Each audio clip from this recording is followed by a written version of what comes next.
Thank you everyone for coming to our training on how to be an amazing contest chair. And today we are led by Caryn Axelrad, and she will be following the agenda that you see here. So thank you for coming, and we appreciate you. I will put the agenda in the chat again so you can have it and follow along. With that, welcome, Caryn. Would you like to go over what we're doing today? I really appreciate you being here. Yes, of course. Let me share my screen. Everybody see that okay? Okay, so welcome for the contest chair training for today, December 9th. I am your host, Caryn Axelrad, and I guess the street cred I bring to this is I was the contest chair for the District 2 contest last year. So I will be leading this training, and I'm hoping that everybody learns a lot. And I will be joined by, because, it takes a village, different sections will be run by Sarah Ranchler, our PQD this year, Karen Lazan, Michael Sheely, Bob King, Linda Eastlick, and maybe some others might jump in. So with that, let's get to it. And here is our agenda that Sarah showed you earlier. So we're going to start by talking about initial preparation. What are some of the things, the decisions that you need to make, and some things that you need to know before you really get started in the details of the planning? Then we'll go into an overview of the contests. We'll talk about an evaluation contest and a speech contest. We'll then take a 10-minute break. And then when we come back, we'll get into the nitty-gritty of the planning. What are the specific things you need to do, and how are some ways to go about that? We will talk a bit about some of the specifics you need to keep in mind for a Zoom contest versus an in-person contest, because we're going to have both. We are going to have some training of some specific roles. And then at the end, we're going to have a roundtable Q&A where we'll have a panel of people who have been contest chairs in the past to answer your questions. So as we're going through the different subjects, if you have any questions, I'd like to request that at first you write them down and keep them, because there's a good chance they'll get asked later on and they'll get answered later on. And if not, we have plenty of time to ask people at the end. And I don't want to get too into the weeds during the presentation. If there's something that needs, clarification or something, that's fine. But basically, I think I'd like to save the questions till the end, and then we will wrap up.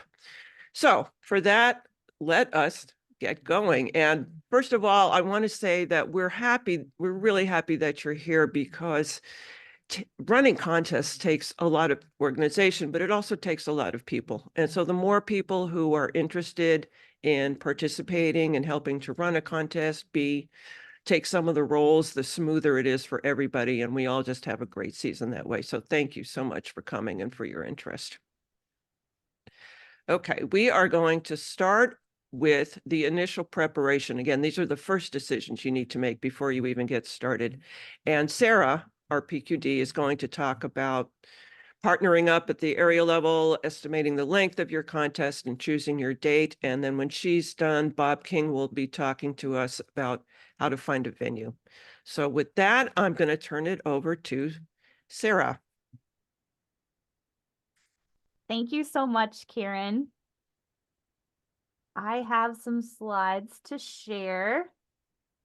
Thank you everyone for coming. I would like to second what Caryn just said about it takes a village to run a contest. And last year's contest was run by Caryn, if you didn't see that on the agenda.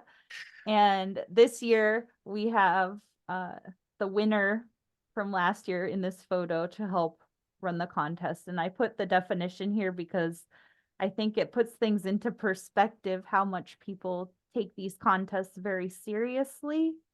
And they're battling for supremacy. This is a stressful activity for everyone involved. So just keep that in mind, that everyone is under stress when you are planning the contest, so that you don't take things personally. I think that's the most important thing when you're working on these things. But your first decisions that you need to make are whether you can consolidate roles, because it does take a village. We've decided that area directors could probably combine contests, but if you're just doing a club contest or a division contest, you're really on your own as the contest chair of that specific contest. If you add more than 2 area directors, it ends up getting to be too long of a contest. I'll talk about that in a minute. So the formats I've also listed here. The clubs can do any format they want. They can play rock, paper, scissors. They can just elect a person if they want to. The only requirements are that for the international speech contest, you do have to be a level 2 in pathways. But for the evaluation contest, there's no level requirement. But when you're first trying to decide what you're going to do, you need to estimate the length of your contest. And these things can get pretty long pretty fast. So do the math. If you need to get out a pen and paper, do that and write out how many contestants you have and multiply international speech contestants by 8, because you have to give them 5 to 7 minutes plus a minute of silence for the judges. For the evaluation contest, it gets a little trickier because you want to multiply the number of contestants by 4, because they take 2 to 3 minutes plus a minute of silence. And then you also have your test speaker and the contestants getting time to be writing down notes in a room. And so when you're in person too, you have the time that it takes to get the evaluation contestant from the spare room into the main room too. So just give yourself a little extra time. With looking at this, anyone know how long it might take for a club contest with 4 contestants in both international and evaluation contest? Anyone want to guess how long that contest would take with the math that I put here?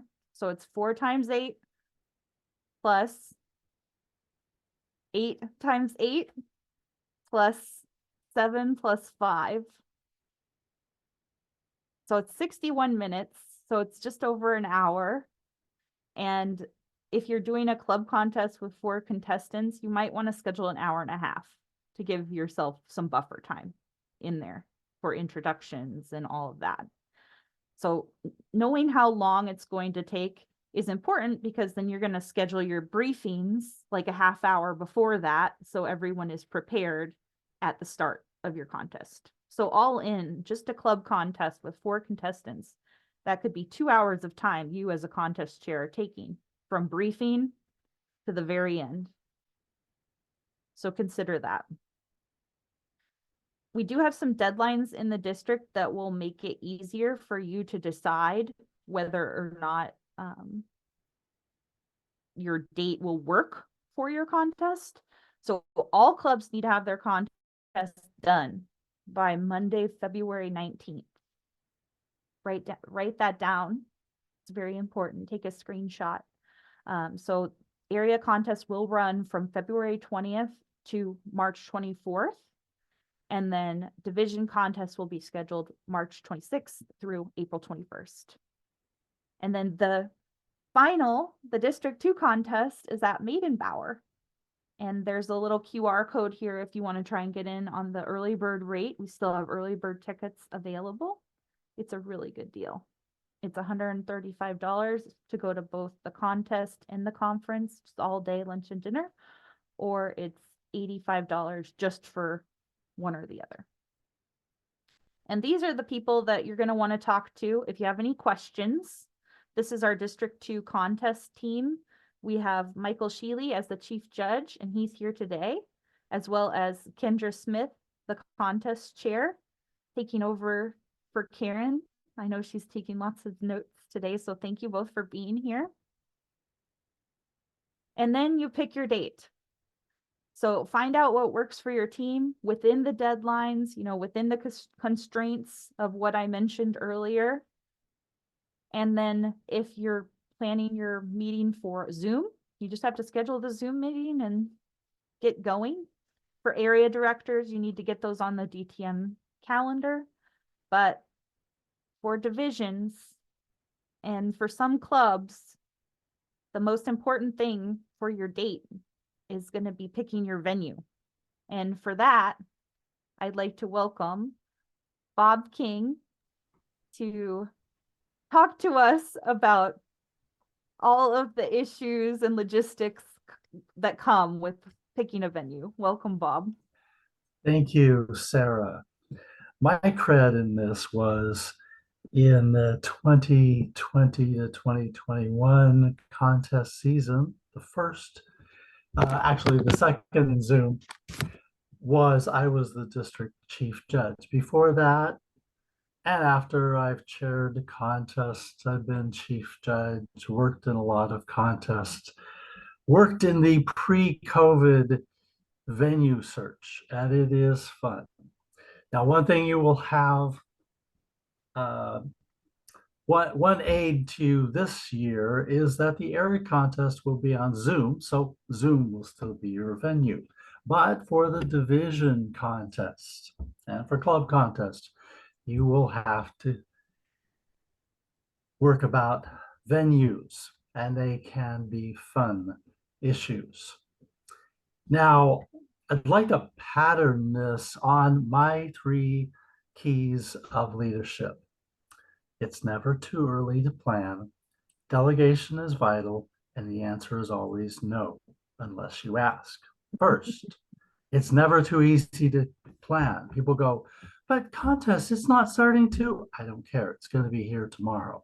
So plan now. When you have your date set, and your date may depend on when you can get a venue. So first, target a venue. There's a lot of possible venues. We've used them in the past. There are churches. There are libraries. We've done the Montlake Terrace Library is one I've used. Up in Skagit County for Division A, there is the Skagit PUD. They have a room. You can reserve it 90 days in advance. So chomping at the bit, get it in now. There are city halls that you can use, Chamber of Commerce. Think of anything and everything, but do it now. Second thing on that is make sure that they know. Once somebody says, oh yeah, you can use the space, go see the space. Now, first is to plan your layout. Plan, especially because you need a second room in the evaluation contest. So plan your layout there. Take a picture of it before, because you need to return it to the previous setting, as well as clean it up. And also going there because they know, especially if it's a non-official one, like a church, make sure they're committed. They know you're committed. The reason I say this is because the first contest I did, a 3-area contest in 2017, we reserved a church. And we didn't go to see it. We knew what it was, so fine. A week and a half before the contest, we were checking on the checking with the person, and they say, oh, we didn't think you were interested. You didn't show up, so we didn't think you were interested, and it's being assigned. So a week and a half before the contest, we had to get a new venue. Fortunately, we did get it, but it's important to make certain, committed that it's there. And the second is delegation is necessary. Delegation is vital. As contest chair, don't do it all. You can't do it all. You shouldn't. And involved in the venue When I say that is when my first contest, I was the chair. I picked another area director as the Toastmaster, and I took a third, Tommy Price, to get the venue. So he did the work of getting that venue. I didn't have to look around. I was like, okay, you're doing the venue, you're doing the food. Check on whether food is allowable and what kind of food and drinks, and arrange for that. Because fed people are happy people. And then thirdly, is the answer is always no, unless you ask. You might think, oh, they wouldn't allow us in there for a contest, or we wouldn't be able to get in there. No, don't count yourself out. Ask anybody and everybody, check any venue, whether you've used it or not. You might think some places, yes, they're not. They might be yet open to in-person venues, but you never know. They might. So ask those. Ask now. Ask for help in doing it, and ask anyway. Those are my thoughts from my experience in chairs, and I welcome you all and applaud you for volunteering to be contest chairs, or at least to be trained for contest chairs, because we need you all. And with that, I will pass it back to Caryn.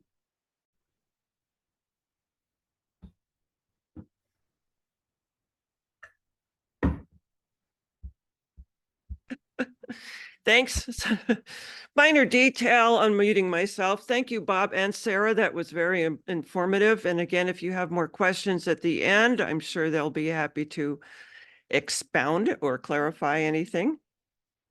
Moving on.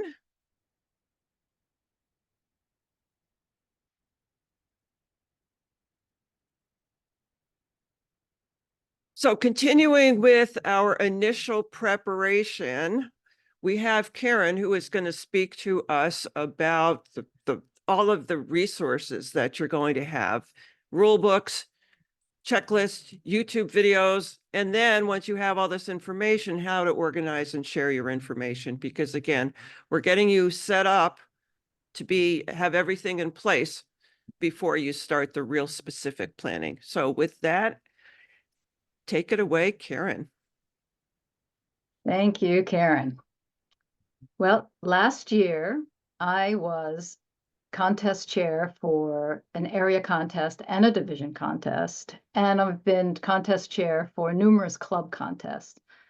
So I've been around the block, I guess, in that sense, but there's always something new to learn. Now, are you overwhelmed yet? If not, maybe I can do something about that. And what I mean, of course, is keeping you from being overwhelmed, not to overwhelm you. So I'm going to show you 3 different websites where you can get a lot of great information.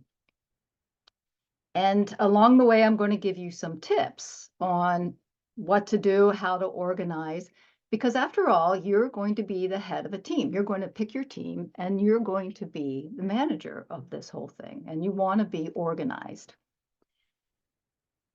The very first thing I want to talk about, though, before I get to the websites I want to show you, is the rule book. Oh my gosh, read the rule book.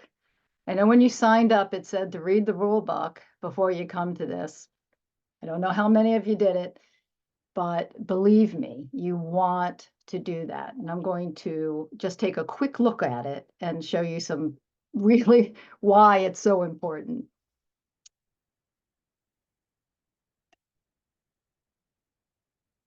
All right, this is this year's rule book. You want to make sure that the dates correspond to this year. Now, if you look at the contest, it has the rules. It has the general rules and the international speech contest rules and the evaluation contest rules. Those are the only ones you need to look at, because those are the only 2 contests that we're going to be doing.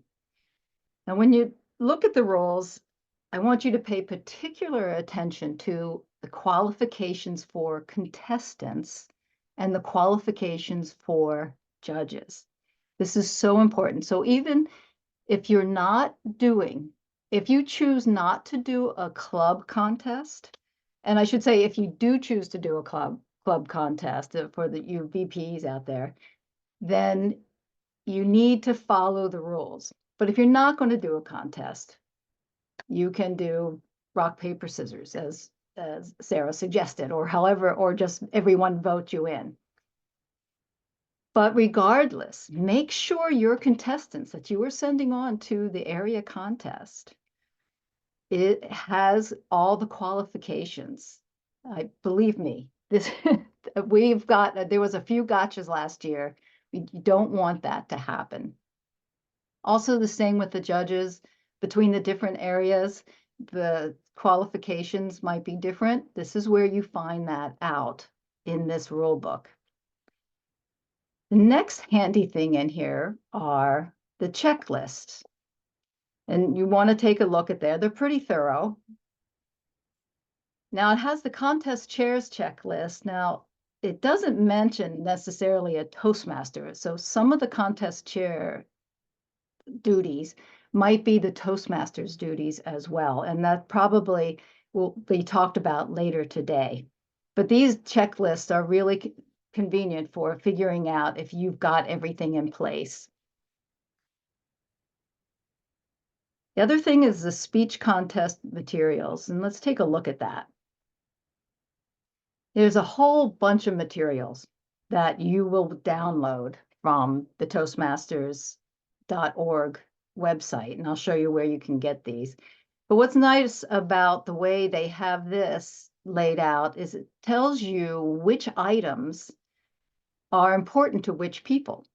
And you notice that everybody gets the a copy of the speech contest rulebook. That's your responsibility as chair to make sure that everybody involved, contestants and speech contest officials, need to see the rulebook and go through it.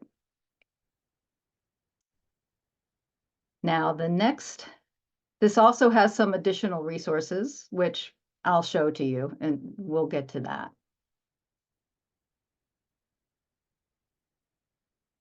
So, on to the websites that I promised to show you.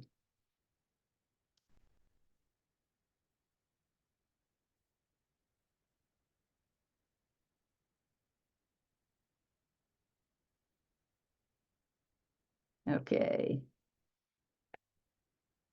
This is just the Toastmasters.org speech contest page. And the way I got to it is I went to resources, and then right here is speech contest. You click on that and you get to this page, and there you have the rule book once again. The FAQs, those are, even if you don't have a question, it's great to go through those because somebody's asking a question that you probably haven't thought of. Also has some information about the online and doing hybrid contests, which we're not allowing hybrid contest in our district, but we will be having the area contest, of course, are online. There's also some speech contest tutorials that you can look at here. Further down, there's some other information. And there's also some additional resources. One of the things is this rulebook changes. If you've been a chair before, or you've been involved in a contest before, looking at exactly what the changes are this year is convenient. Fortunately, there's only one, and it's just a clarification, but that might be something that you want to look at because it has to do with qualifications of contestants. There's also a brochure here or a guide on conducting quality speech contests, and then the speech contest materials. If you click on that, you'll see here a lot of stuff that you don't understand. So that has there's the rule book again. You can find the kit. There's a kit for both the international speech contest and the evaluation contest. So that's not actually a good one. I have a better one. We're going to close this out. So that's the first website. The second one that I want to show you is our district website. And I closed that by mistake. These things always go smoothly, right? d2tm.org. And I'll put all these in the chat at the end. But right now, I just want you to pay attention. So right here, club support contest. Now these links haven't been updated, but Sarah has assured me that we're working on getting these updated. But there is some other information here that is really useful. There's a script timeline for your Toastmaster. There's some guidebooks. There's a YouTube video. I believe that's given by Bruce Meeker, who is also has written a lot of the handbooks here. And there's other thing right here. There's some other information here. These are the materials, but I'll show you a better way to get these. There's a contest checklist doc here, which I missed. So this is a template for you. Now this is a Word document. You could use this as the Word document, or you could create an Excel spreadsheet and put it in an area where you can share with other contest officials. Now you would never put this information out for the contestants, because the contestants aren't supposed to see who the judges are. And the tie-breaking judge, actually, you shouldn't put that information out for even for anyone to see, for the other judges to see. But the chief judge particularly needs to see some of this information. So you definitely want to share this with your chief judge. So, and then it goes on and it has some other things you want to remember. Some of this has to do with on-site, but it's a great resource. So take a look at it. You can make it your own, but be sure to share it with other members of the team where appropriate. And there's a sample contest agenda to get you started with doing that. So this is a great website to come to and take a look at. And like I said, these will be updated. Now, I think if you click on this one, even though it says 22-23, it will take you to the most recent International Speech Contest Kit.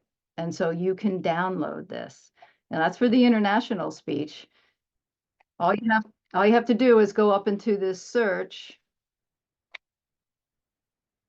and look for Evaluation Speech Contest Kit. And there it is. And then you can download that. So you'll need both of these. And there's different information for each one. So for instance, the ballots, of course, are going to be different for the evaluation speech contest and the international speech contest. So your judges need both of those. If the judges are going to be the same for both contests, they'll need both of those ballots, as well as the eligibility form. Each eligibility form for the contestants and also, but for the judges in particular, if they're going to be the same judges, they're going to have to fill out two of those, because one is going to be for the evaluation contest and one's going to be for the international speech contest. So we'll probably hear more about that later, but this is how you get your kits. And you're going to get a whole bunch of information. As we saw in the rule book, there's a lot of different materials. Organize that by who gets what. That'll make your life a lot easier. So do that right from the start. Put it in different file folders, however makes sense to you, but get that straight. The last website I want to show you is the District 2 YouTube channel. This has a lot of great videos, and it'll have this one in it as well. If you go to, and you can subscribe to this, so it'll show up when you go to youtube.com. It will show up right here in your subscriptions. Now if you look at all the videos and you order them by the latest first, you'll find some great speech videos that will great training. So for instance, just 4 weeks ago, there's a conduct quality speech contest training. Here is Caryn again doing the Zoom host, contest Zoom host training. And this is a great training. Even though I've been a contest Zoom host several times, I always go back and zip through this video just to make sure I've got everything that I need. So that would be something that you would share when you get somebody to be your Zoom host for your contest, for the area contest. Here's another one, contest chair training. Let's see. There's a couple more down here that are really great. Here's the worst picture of me ever. But that's besides the point, except that I'm wearing the same outfit in another contest training.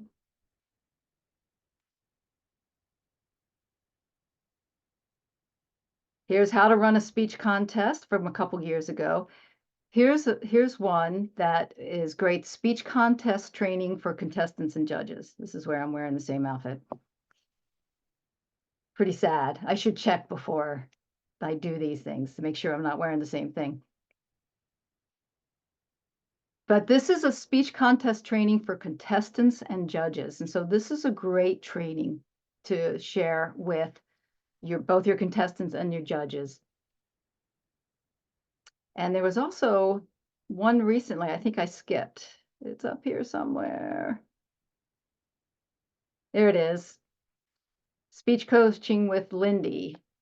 This was just done again, 4 weeks ago, and this is great. This is something you might want to share with contestants.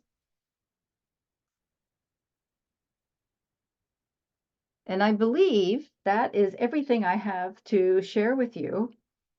I want to let you know, and I'll put these in the chat, but I just want to say that chairing a contest is so rewarding. You're lifting everybody. You're lifting everyone in your team, lifting the contestants. And it's important too, you want to have fun with it. It's important and you want to have fun. Back to you, Caryn.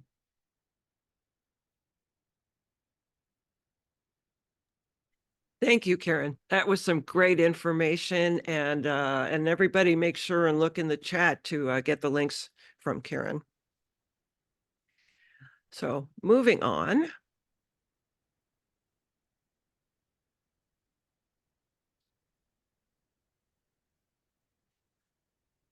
I would next like to give an overview of the various kinds of contests.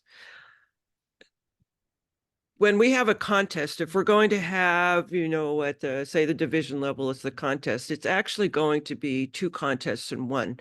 There's a speech contest and their evaluation contest, and those are 2 separate things.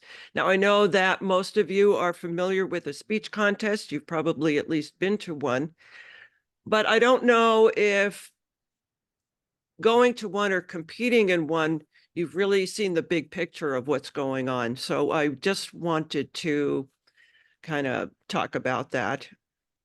So let me go to my next slide here. So with the speech contest, It really starts before the contest starts because we have the briefings before the start. Sarah was talking about when you're talking about your timing and figuring out that you need to include in your overall agenda that there's going to be a briefing before the contest starts. So separately, the contestants are briefed by the Toastmaster. The timers are briefed by the chief judge. The judges are briefed by the chief judge, and the ballot counters are briefed by the chief judge. So you need to organize all of that. The next thing that will happen is the contest actually starts. There's going to be an introduction by the chair and the Toastmaster. As Caryn talked about, and you'll see this in the rule book, there are certain bits of information that need to be conveyed, whether it's talking about the Zoom protocols or the specific rules of how the contest run, or explaining how the contestants are going to be introduced.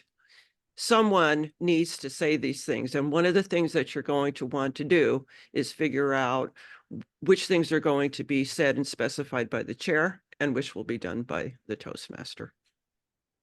So once those T's and I's are all dotted and crossed, and the Toastmaster has made some pithy remarks to get everybody in a good mood, then we start the actual speech contest.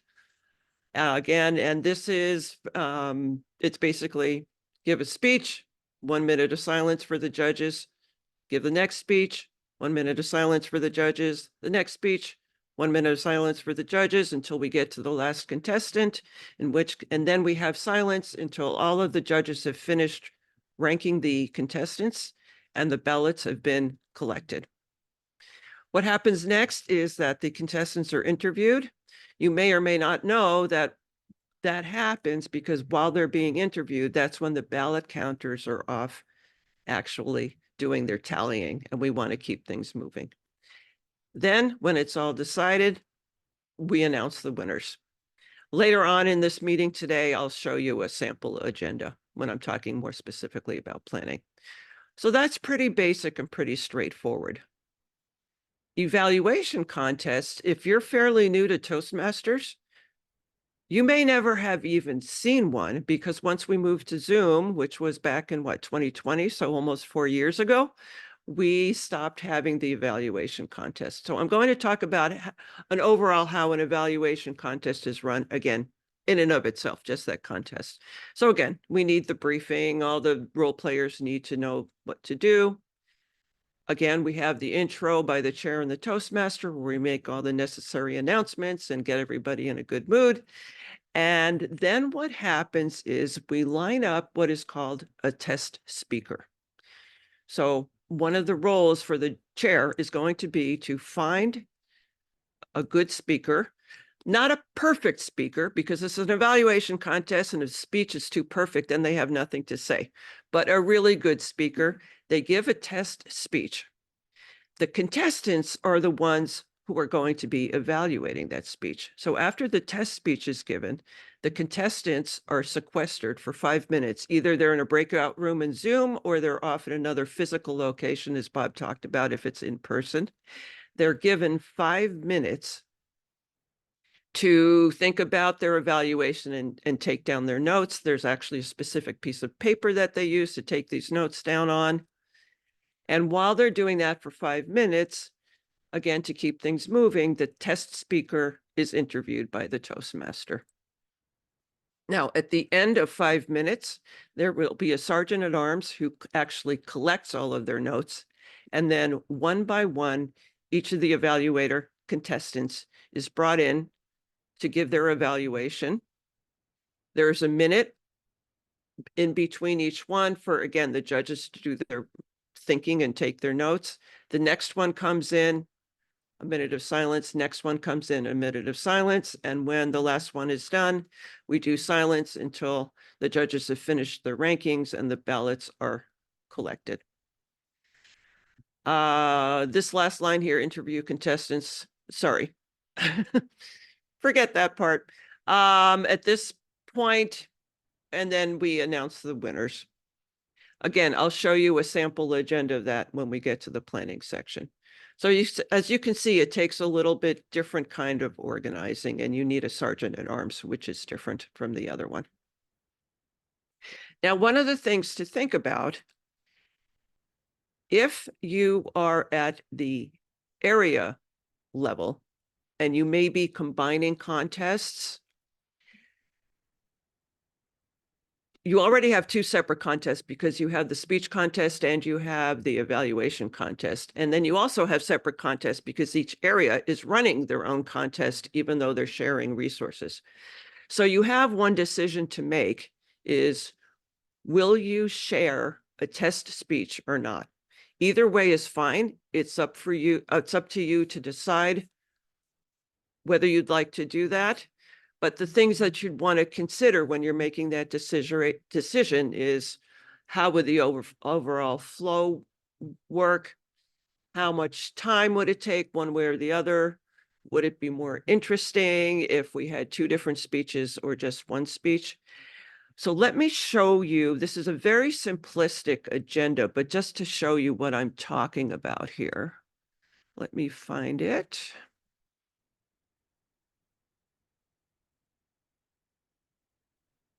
Okay. Where's my share?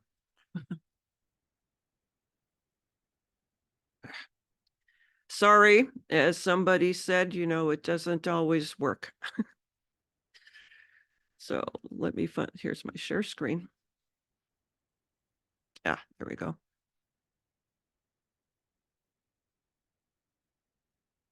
Okay. So does everybody see the simple agendas for separate and shared test speeches? Okay.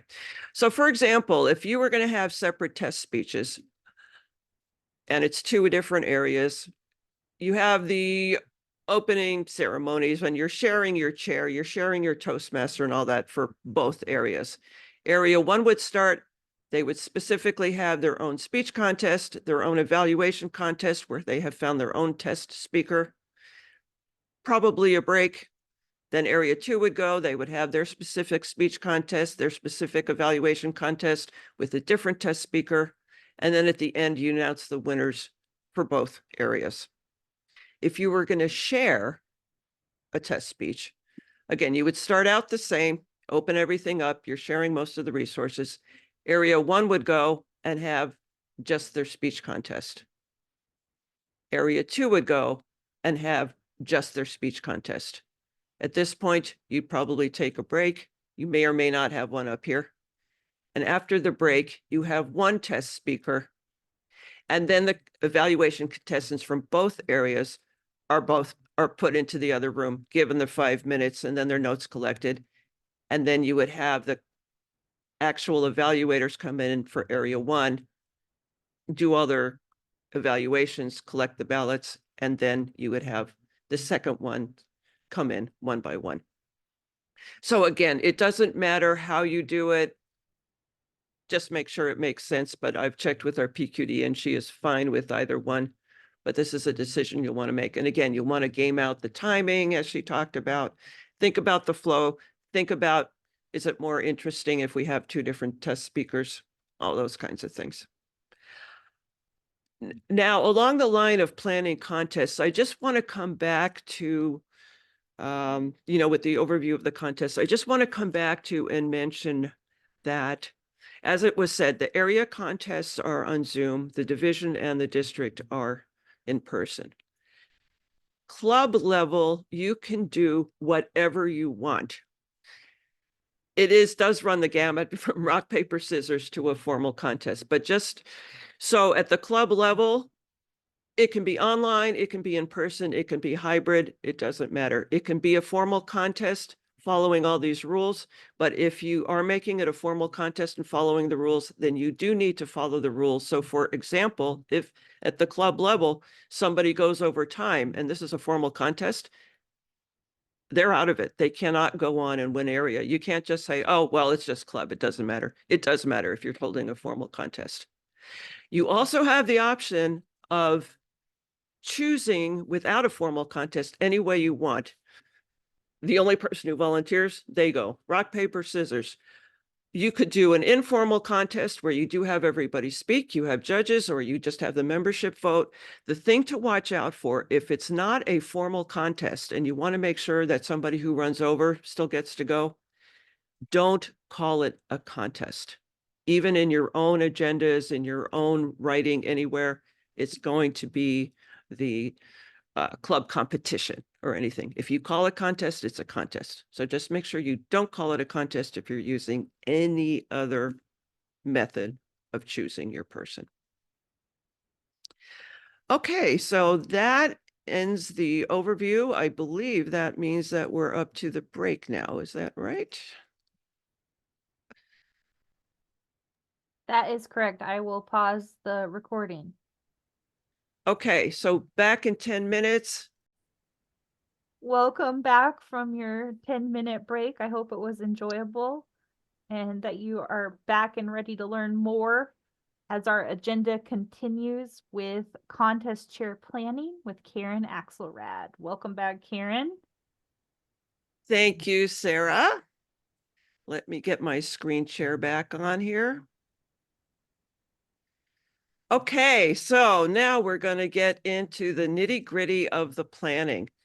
So I'm going to talk about filling the roles, creating an agenda, both one that I call run of show and then just basic paper, finalizing your Toastmaster script, ensuring that the roles are trained, and a to-do list and tracking contestants. So I'm going to switch what I'm sharing here. And some of you who know me know that I think in spreadsheets. And so I have kind of a spreadsheet for everything. So I'm going to show you a few of those that'll help you keep on track. So we're going to start with filling your roles. And let's see. Okay, there it is. Share screen.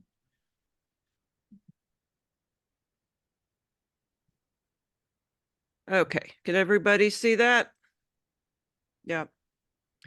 Okay, so this is actually from the district contest last year. I know it sounds silly, but in my spreadsheet, I always have the date and the time in there because if I'm talking to somebody and they say, so when is that again? And my head is too full, I know that I can look exactly and I can tell them what the date is and I don't make a mistake and tell them it's Sunday by mistake or something like that. So there's some main roles you'll need to fill. Who's the chair? Who is your Toastmaster? You want to think carefully about that. You want somebody who can has good rapport with the crowd, but won't babble on forever and will be willing to work with you to make sure that all the points are covered and has a nice calming presence and that people just like to listen to. If it's on Zoom, you want to find a Zoom host. Now, for contests, I think it's really important to get a Zoom host who has experience and really knows what they're doing. COTs and all, it doesn't matter as much, but for a contest, it really does because there's a lot of detail that the Zoom host needs to take care of. As Caryn mentioned, there is the training video that will help. If somebody wants to get started in this, they should watch that. And if they're doing Zoom meetings with their club, they should practice all of the things that they're going to need to do, like creating breakout rooms, et cetera. You need your chief judge. At certain levels, hopefully it will be Michael, our chief judge, but not every contest is going to have the district chief judge as the chief judge. So you want to line one up and you want to line up a backup because as we all know, stuff happens. You are this is new for having evaluation contest. You're going to want to line up your test speaker. We talked about that earlier. And you're going to need a sergeant at arms. This is the person, Michael will be talking more about this later, but this is the person who basically, when you're in person, you need a sergeant at arms to not let people in during speeches. And they're also the one that helps wrangle the evaluation contestants. You want to line up your judges. At the district level, we had 10. You're going to look at more like 5 to 7. And a tiebreaker judge. And honestly, last year I was the contest chair and I didn't even know who the tiebreaker judge was. Our chief judge was the only person that knew. So that's why I didn't put it in here. Now, it's also important that for everybody that you're lining up. Oh, I'm sorry. Let me continue this side first here. You want timers. You're going to need 2 of them, one who does the displays, one who talks about the rules. And because when we're talking about Zoom, there can be tech issues. I actually lined up a third one just to deal with the tech issues if somebody dropped off. So if you're online, you might want to think about a third one. You need 2 to 3 ballot counters. You need Zoom co-hosts. And I also think that it's a really good idea to line up some people. Can you help if something happens? So they're your floaters. They're the ones that are unassigned, but they say that they'll be there. And if a ballot counter can't make it, they're ready to step in, that kind of thing. So you want to line up all your people. You want to make sure you have their names, that they're spelled correctly, their email address, their phone number, any notes. Like I knew that Kevin had to have a hard stop at 12:45. So I had to make sure, okay, I need to know that this wraps up by then. Other people with hard stops, any other notes. And then what I also kept track of on the same thing is, this is my column that was called asking, where as I was filling these out, I had some ideas on who could be judges or co-hosts or timers or ballot counters. And so I tracked them. I put their names in and I tracked when I emailed them and did they answer. And as you can see here, I have blanks. That's how life is these days. You have to ask a lot of people because there's a lot of ghosting these days. There's just people who just don't answer their emails for whatever reason. Not judging, I'm just saying it happens. So this is how I tracked all of my people. Now, when Caryn mentioned sharing information, this was something that was only mine, that I didn't share with anybody. But if you are going to be sharing it, do be careful about the judges, and you might want to have them on a separate spreadsheet so that you can share the rest of it without that. Because, for example, if you have a Zoom host, the Zoom host really does need to know things like who some of the other players are and the contestants, but they don't need to know who the judges are. So, well, actually they do. Never mind. Let me rewind that. The Zoom host does need to know who the judges are because they're putting them in breakout rooms. So anyway, where I was going with that is, you probably, if you're sharing this, keep the judges on a separate sheet. Okay. So that's talking about filling your roles. The next thing I want to talk about is creating an agenda. So I do something that I like to call run of show. Let me see if I can find that. And I'm not saying that I coined that phrase by any means. Okay.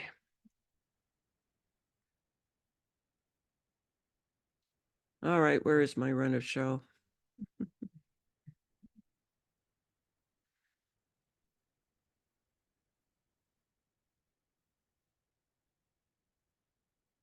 Okay, so does everybody see the district consensus for Saturday morning with some time and minutes and events? Is that what you're all looking at? Okay. So Sarah talked about that you need to figure out your timing. So what I like to do is for the run of show, and this is not something that's going to be shared with your audience, but this is something that would be shared with the people who are helping you put this on. The Zoom host, the Toastmaster, the co-hosts, the ballot counters, people like that. And I do it in a spreadsheet. And what I do is I start with, I know that here's where the contest starts at 10 a.m.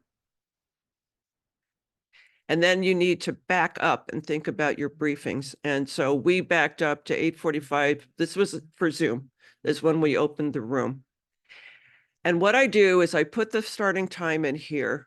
I have a column for the number of minutes that each piece is going to take. And then starting there, I have a formula that takes this time, adds the number of minutes, and then does that. And this goes all the way down. And that way, as I'm filling things in and how much time it's going to take, I can always look to see where is that going to be ending. I was shooting for noon and I got that. And you want to put in all of the briefings, not to get too in the weeds on this, but if you're in Zoom and you're briefing all these different people and the contestants can't know who the judges are. You really have to decide when are the judges going to come and when do we put them in their room? And then when do the contestants come so they don't see each other? And when are you going to have the briefing of these people and those people? So you need to figure all that out if it's Zoom. In person, obviously, everybody just arrives and goes to different corners. Think in terms of once it starts, okay, how long are we going to allow for this person to talk? How long do we allow for this person to talk? That's 5 minutes. And you want to put in for your Zoom host every little thing that they're going to be doing. And then if there's any comments that help explain it. So I go into this with all the detail so that there's no question later. And I'll put out this sample on the D2 website so people can look at it and use it as a starting point. And again, obviously this was written for Zoom, but I'll do something for in person as well. Now, what I think that, okay, this had gone on to Google and then back off again, so I lost some of my formulas. But you can do things like, say, a speech. Well, that's Excel crazy, but what you could do is you could define how long you're going to allow for a speech, put that somewhere else, and then have this be a formula that draws on it. So for example, if you put it in and you had said, okay, I'm going to do 8 minutes, because if it's on Zoom, it's 5 to 7 plus the intro, that's 8 minutes. Well, if you're in person, you probably need to allow another 30 seconds to a minute for the person to walk up from their seat. It might be a little longer. And so if you want to change this to be 9 minutes, and that happens for all the contestants, and how many contestants you have, that may make a big difference. So think about things like that when you're doing your spreadsheet. But basically, so this is a run of show, and it will come in really helpful, both to help you think about organizing and to really game out how long your contest is going to take. And you'll find if you do this line by line like this with all the time, hopefully you don't forget the steps. And you could use something like this to set it up. If you're deciding, do I want 1 test speaker or 2 test speakers? You could go out in all the detail like this and see, well, does it really add more time or not? You know, it may not, maybe it only adds 5 minutes, but you think it's worth it because it'll be more interesting. You know, it's worth gaming it out when you make those decisions. Now for paper, I haven't actually seen a paper one in a long time. However, let me stop my share here. I was a chief judge for the gavel clubs last year, and they did that in person. They were the only ones that did, and they had a paper agenda. And the main thing that you want to remember with paper, you don't need to do it like we showed all those times. That's just for organizing. You really just want to say, I don't know that you can read this, but they talked about the opening. They had their contestants. They said when the break was, and then they said, this is how we're going to close. But the main thing you want to remember to make sure that you have on paper is the names of the contestants, because the judges are going to need it. The timers are going to need it. And if you do it this with some blanks, and then once the order is announced later, people can fill in with the little numbers what they are. It's going to save you a whole lot of trouble of judges and everybody asking, what was that name? How do you spell that? So it's really important if you're in person to provide this information. It's also a nice thing to do where you can list your volunteers on the back, your ballot counters, your timers, not your judges, because that's private, but the other people who have helped. So that is agendas. Now, finalizing the Toastmaster script.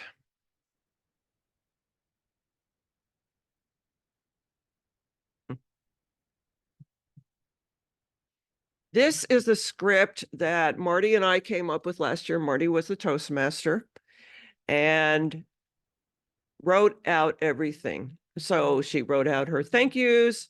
She had some opening remarks. Now, last year at the district level, there was a theme. And so her opening remarks spoke to the theme. Plus, you know, the very kind, give everybody your attention and all of that.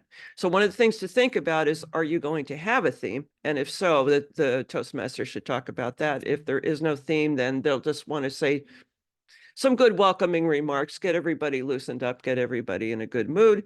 Again, you want to be careful. These speeches, now that we're doing 2 contests, you want to make sure your Toastmaster isn't going to blob on and on and on and on and on, because we really don't have time for that. And then we want to write out, these are the things, these are the rules, these are the things that people need to know. And again, you're going to divide those up, which of them are going to be not by the Toastmaster and which by the chair. And the chair should also have a script to make sure that he or she covers the things that they're supposed to cover.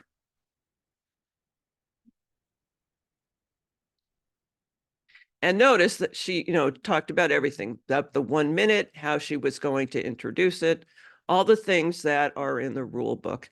I'll also have some samples out on the D2 website. The officialese, these are things you have to do. Ask about the timer.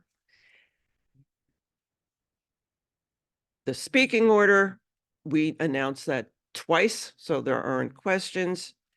And notice she even wrote out, I invite contestant so-and-so, because one of the things that the Toastmaster can't say, our first contestant is this, our second contestant, our final contestant. Those are all no-nos. You can't do any kind of numbering or order like that. They all have to be the very same neutral. Here's our contestant. When you're on Zoom, we wanted to make sure that everybody was the same thing. Name for sound check. Can you see the timer? You can start recording. Are you ready? So again, come up with the standard. Every contestant is going to be treated the same, and make sure that your Toastmaster knows that. Make sure your Toastmaster is name of the speaker, speech title, name of the speaker, a minute for the judges. And what's not written here, but is very important, when the judges are being given 1 minute, it is not the Toastmaster's job to entertain the audience while the judges do their thing. It is the judge's job to shut up like everybody else and make sure that the judges have a moment of silence. So that's really important. And again, after the last contestant, we stay silent until the chief judge has confirmed that all the ballots have been collected. In person, the counter's actually gone around and collected the piece of paper. With Zoom, it's been emailed to the chief judge. Part of her script was how the interviews were going to go.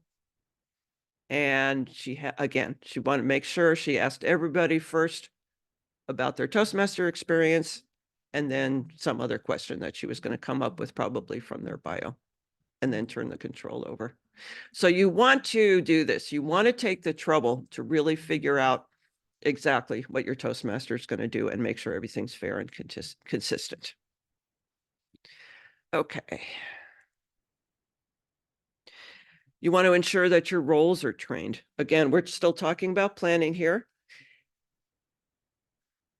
Some of this can start informally. You also may have people who have been at contests or had roles before, and they already know what they're doing, and that's fine. However, if you're on Zoom, you really do want to have a dry run and make sure, and that's how you can, and have the chief judge or you as the chair, make sure everybody's trained. If it is going to be in person, you're not going to have a dry run. You're not going to have a big meeting of everybody. But even though there is a briefing beforehand where they'll be told, you still want to meet with all of them on the phone, have coffee, whatever, and make sure that they understand their roles. And finally, to-do lists and tracking contestants.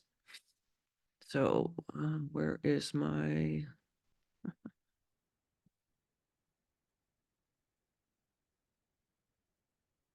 Sorry, it is.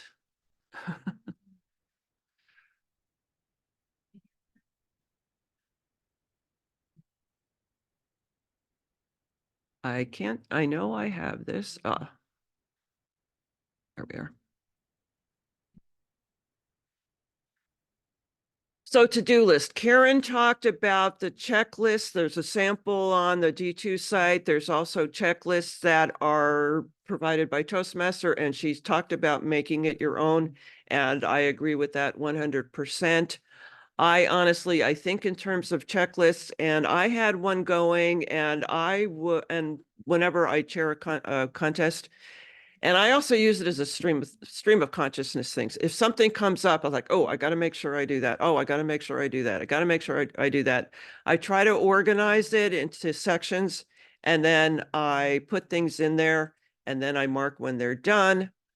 Over to the side, things to remember that I just want to make sure I get done or have questions on. And I put all kinds of things in there. And it's stuff that you may not find in the Toastmasters checklist. Like, for example, if it's going to be on Zoom, one of the things I want to do is make sure to remind everybody, update your Zoom right before the contest. I don't know that you're going to see that in the Toastmasters checklist. I need to make sure that the timers know the email address of the chief judge, because they're the ones that they're going to send the timing report to. You know, any little thing that comes up as you're planning, or at least this is how I did it, went into my list, and then I would mark that they're done, or that it didn't have to, or whatever, or what the answer was. Like, I had a question that was the first time I was doing a district level contest. So, you know, people get certificates at the end, first place, second place. It's like, under Miss, who does those? I better find out. You know, just anything like that. And then my answer. So something turns out I don't need. Okay, I can cross it off. So you might want to use the Toastmasters as a starting point. You may want to use the one that's on the D2 website as a starting point, but think of your to-do list as a living document that that keeps growing and keeps answering, and that you fill out as you go along. Like I said, I think in terms of spreadsheets, and this is what worked for me. I also, along the same line, this was, you know, honestly, this was my big thing. I had, it's being blocked by my bar. Hold on. I mean, I had all kinds of things in the division they're in, because this information keeps moving up. And to make the next level up, have to dig all that up is really hard. So if you can provide that from the beginning, that's great. And then you can track the results. So, okay, I'll hide that. But anybody that you're tracking, from judges to contestants to all your players, have their email, have their phone number. Try to know, is it better to text or call? Just information is, you know, power here when it comes to these things. So that is it for that section. Let me get back to our spreadsheet. I'm sorry, this. And I do apologize for showing those emails and phone numbers. Okay, so that's for your planning, your next steps. Let's talk a little bit about Zoom versus in person. If it's area and your Zoom, as we talked about, you need a good Zoom host. You also want to follow the District 2 protocols for Zoom contests. So last year, there were a few of us, and we got together and we came up with, okay, for all the Zoom contests, these are the things we agree that are going to be done consistently. And those things that we agreed on, those ended up in the Zoom training. So I'm not sure what the plan is this year for ensuring that we have, again, the consistency, but Sarah, maybe that's something that we can talk about later. But again, whatever the protocols are, you want to make sure and follow those. And if it's going to be on Zoom, you want to have a dry run. If it's in person, some of the things that you need to think about that are different are, again, you've got to find a venue. You need to make sure the venue has a separate area for evaluation contests, and you want to think about your food. Now, my understanding is there's a $100 budget for food. What I just realized as I was getting ready for today is if you can't find a free venue, I don't know what that means, if there's budget for that, or if it comes out of your food budget or whatever. But I'm hoping that when we do the Q&A, Sarah, not to put you on the spot, you can talk about that. Okay, so those are just a few of the things to look out for.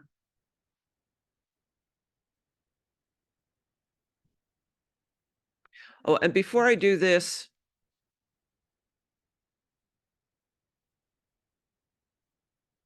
no, that's good.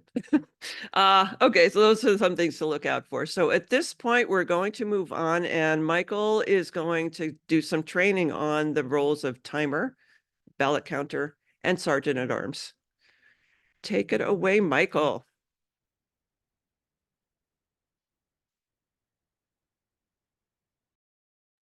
We are not able to hear you, Michael.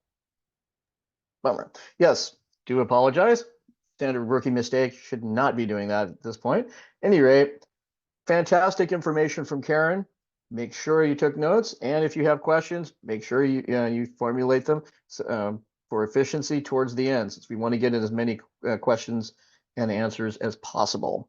So I'm going to start sharing my screen here, and I'm going to cover a sub-segment, the counters, the timers, and the sergeant at arms, and with respect to both Zoom and in-person contests. Okay, is everyone seeing my screen? Okay. So, counters, timers, sergeant at arms. Okay. Now, basic qualifications for these meeting roles is very simple. Must be a paid member. And this is a key one. You must not be a contestant at the same contest that one is competing on or serving as a contest role. If you're you can't be a timer if you're competing in that contest. That's not a good look. Just don't do it. So, okay. Now, basics. And Caryn had a spectacular recommendation for Zoom contests because there is a chance that there may be tech problems with the contestants, and they have to a certain amount of time in order to get reconnected and resume their speech. So having one person that's looking for that is a great suggestion for a Zoom contest. You don't really need that for a regular in-person contest, but definitely something for the Zoom contest levels. Now, you normally were supposed for area and division contest. You have 2 counters, but there are 3 for the district level. Most of you, except for maybe Sarah, are going to be in charge of dealing with the district level, so yeah, you won't have to worry about that. Now, online, the ballot counters will be along with the chief judge in a breakout room to, of course, tally the votes from the judges. Now, keep in mind, the ballot counters do not collect the tiebreaker judge ballot. Only the chief judge does that, and that's to help protect their anonymity, and it just makes things much simpler if that's the expectation. Now, establish some communication protocols so that the 2 ballot counters know how many ballots they have received from the judges, whether it be email or text message or however you establish that. Make sure that you're doing that so that the ballot counters and the chief judge know that all ballots have been collected. It sounds a little more complicated than it actually is, but you just want to make sure you're on top of that. You would do that whether in an online or in a physical context. If you're in an in-person contest, my favorite thing was just using hand signals. Like ballot counter 1 has 2 ballots. Ballot counter 3 has 3 ballots. Something simple. Everyone knows how many ballots are outstanding. Then everyone can collect them, and the Toastmaster can, of course, resume. And I will say something, it is an awkward, long silence for the Toastmaster. So make sure you get that expedited. So they're not standing there shuffling their feet for a while. In person, and this is something that you're supposed to use the counters tally sheet, item 1176. And for Zoom contest, you could use a handy dandy spreadsheet like Caryn suggests that helps tally, but whatever you do, make sure that it's a consistent means of checking the tally so that the ballot counters and the chief judge can see it, because you will want to review it for accuracy. Now, going on to timers.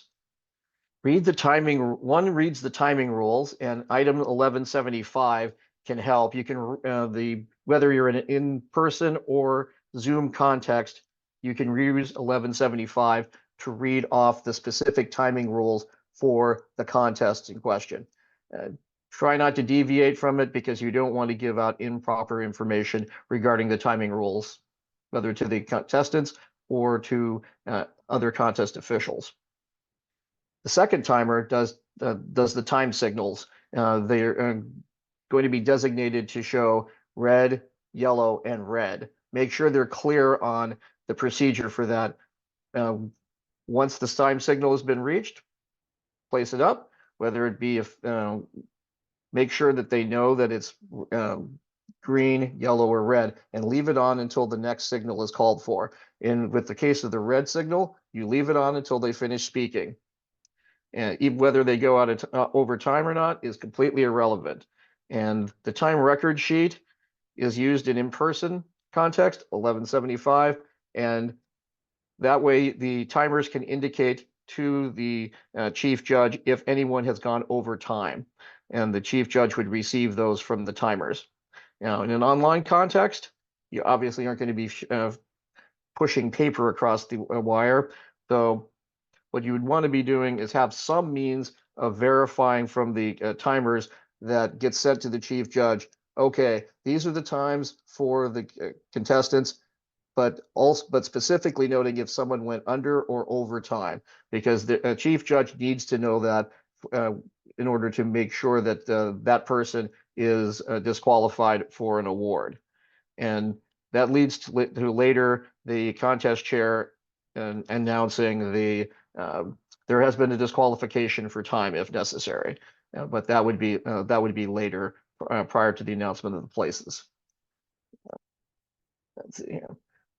Now, of course, the one thing that changes very drastically is sergeant at arms.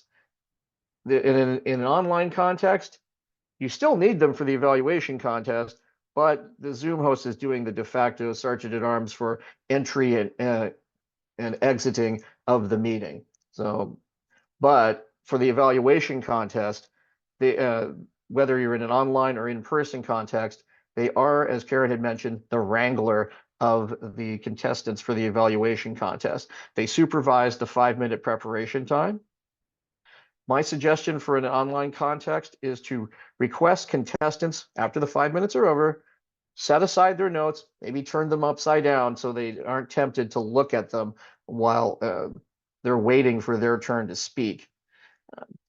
There's a lot of leeway provided by the online and hybrid speech contest best practices manual, and my judgment is that this is probably the most effective way to do it, given the constraints of you can't have the sergeant at arms physically chaperoning and policing the notes.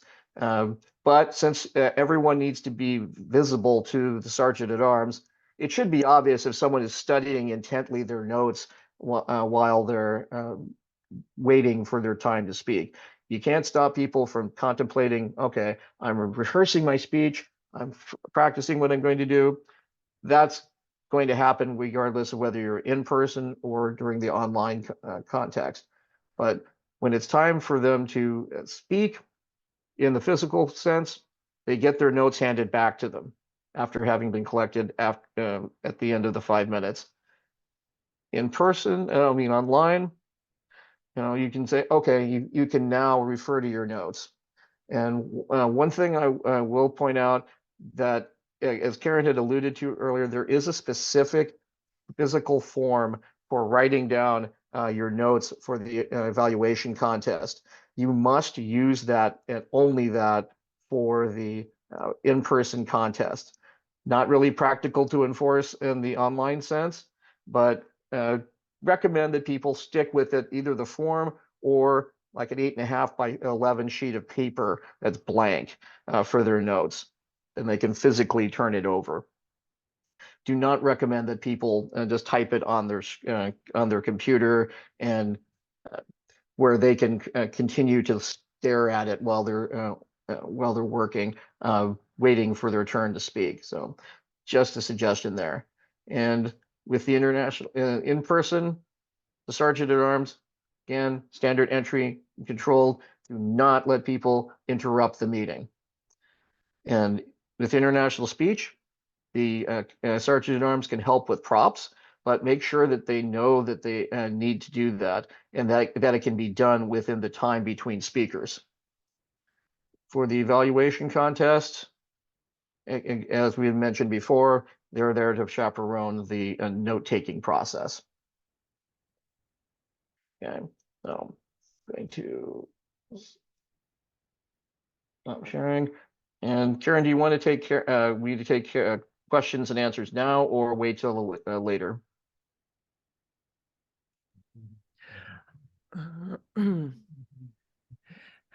How about we wait till later and we'll Okay. do them all together? That'll work. Okay.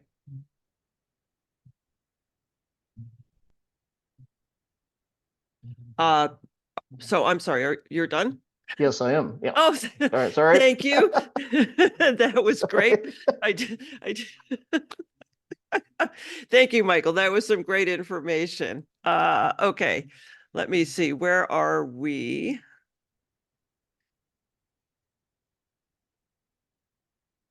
Okay.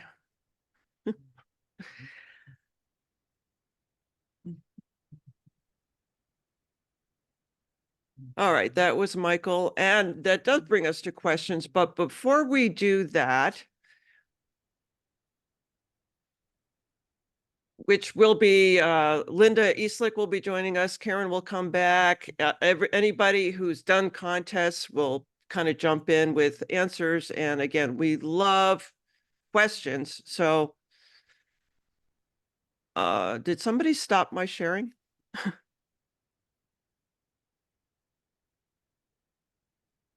That was weird. Okay, so Linda, you are muted. So oh, you spotlighted. Okay, so could we, Sarah, I'm sorry, could we roll back and not do the spotlight yet? Okay, thanks. I wanted to show one thing. Michael talked about using tools for Zoom contest. And so I just wanted to show you, this is something that will also make its way onto the D2 website. But back when we moved to Zoom, and again, being a spreadsheet nerd, I created a spreadsheet workbook that kind of covers all of the different things. And so if you want to use this as a tool, it's got the different things. So for scoring, this is just like it is on paper, except that you can write down the names of the people, write down a little note like just as something to remind you of what speech it was, their title or something. And then you can put the scores in here and it will add them all up for you. And so what's nice about that is I know when I'm a judge, some of the most time consuming part is going down this and trying to add all this stuff up in my head. So if it's on Zoom, you might as well save yourself that trouble and you can use this. There's also a tally sheet for the ballot counters. So again, this mimics what's on paper. On the left side, you would write down the names of the judges. Along here, you would write in the names of the contestants. And then as you're doing the counting, what happens is, if a judge says that so-and-so came in first place, that means they get 3 points. So if Tom says that Dean was first place, you put the 3 in here, and which is, again, just like you would do on paper, but it does the adding up for you. I have in here the timer rules. Part of each contest, one of the timers reads the rules. So I have the rules in here. Again, that'll have to be modified to include any timing rules for the evaluation contest, but I will do that before I put that on the site. And there's also a timer sheet. So if you put in again, the names of the speakers, how many minutes and how many seconds, it'll show you right there if they were on time or over or under. So let's say somebody goes for 7 minutes and 49 seconds. Then you could see that they were over. So this is again, it's a tool if you want to use it. So I'll put it up there. Okay, and with that, yes, we are time for questions. So thank you, Sarah. I know that Linda and Caryn for sure can answer questions. They've done lots and lots of contests. I've done a few in my time, so I can stay up here. And if anybody else wants to be a contest answering person because they've done a lot of contests, I think maybe Bob, have you? Oh, yeah. Yeah, so let's put Bob up here. Done loads. Okay.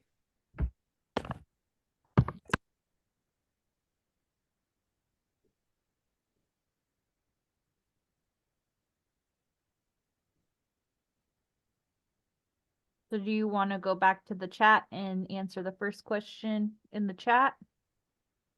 Sure. Can you remind me what Yeah, that? the question is, how and when does one announce a disqualification? How much information is given to the audience? Is that in your script, Caryn? Not anything that I have in front of me.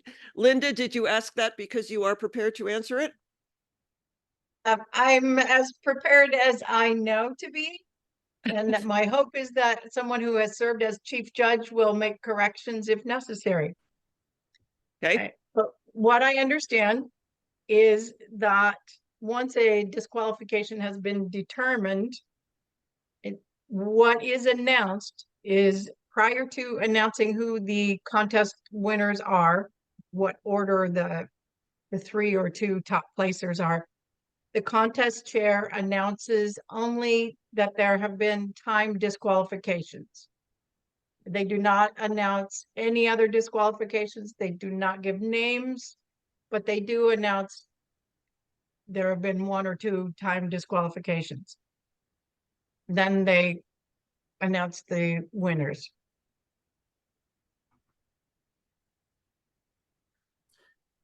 I'm Oh, go ahead. I am honestly, I would have to look it up, to be honest with you, whether if somebody's disqualified for content, if that's announced or not. So I What I think, have found is silence to that. No. so I would say maybe that's something for Michael to research because Yeah. he'll tell us what he wants us to do. And at some later Oh. point, he could let us know. Or Caryn? Well, I'm just looking at the rule book. Mhm. And it says prior to announcing results, the chair must announce if time disqualifications occurred, but not the name of the contestants involved.